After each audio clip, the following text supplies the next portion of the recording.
All right, a little home cooking for the Bolts to start the season. Kicking off against Chowan. Not sure who we're going to get. We're either going to get probably their number one or their number two. So I'm going to go over their number one right now, who's probably the most likely candidate, Shane Rademacher. We have a senior that's got a ton of experience. Has pitched in the Coastal Plains League the last 3 years.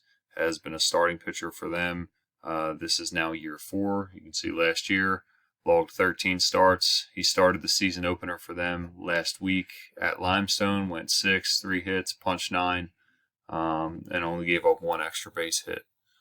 Last year, pretty good numbers. Almost 70 innings pitched, 80 hits, 85 punchies to only 29 walks. So he's really going to attack guys, and his numbers in the Plains kind of back that up as well.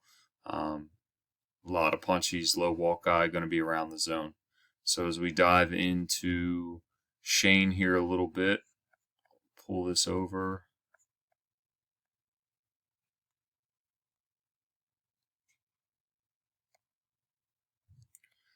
Looking at our scouting report here that Kev put together for us. He's going to attack with fastballs. So everything that I've seen in video looks like he's going to want to create swing and miss at the top of the zone with fastballs and then throw chase sliders off to right-handed hitters. A little heavier with the changeup to lefties, but he's going to attack the whole time. His sliders got late sharp action. Curveball kind of pops up out of the hand. So he's a 4-pitch guy. Fastball sits somewhere between 88 to 92. We'll throw that slider as an out pitch. Curveball to get early weak contact, and then also his changeup. As far as how he is and how they are holding runners, he sits between a 1-3, 1-5 to the plate with runners on.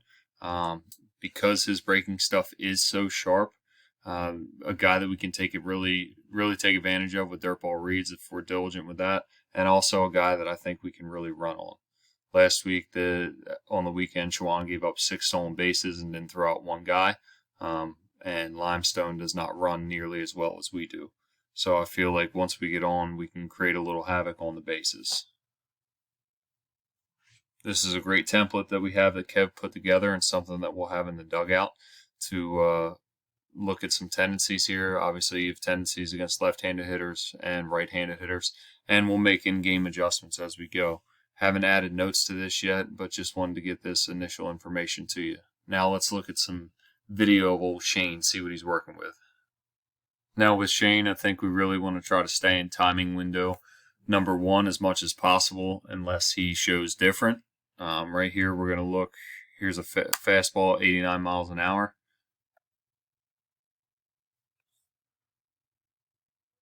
Again, he's going to want to live at that top part of the zone.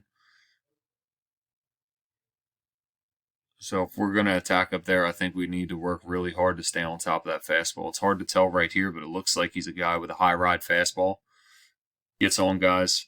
This is video from the summer. Unfortunately, we don't have video of him from last weekend. So I would assume with the temperatures and early in the season might be a tick or 2 down, but this is about what we can expect from Shane. You can see here with the fastball just constantly living up in the zone. Now let's look at some spin.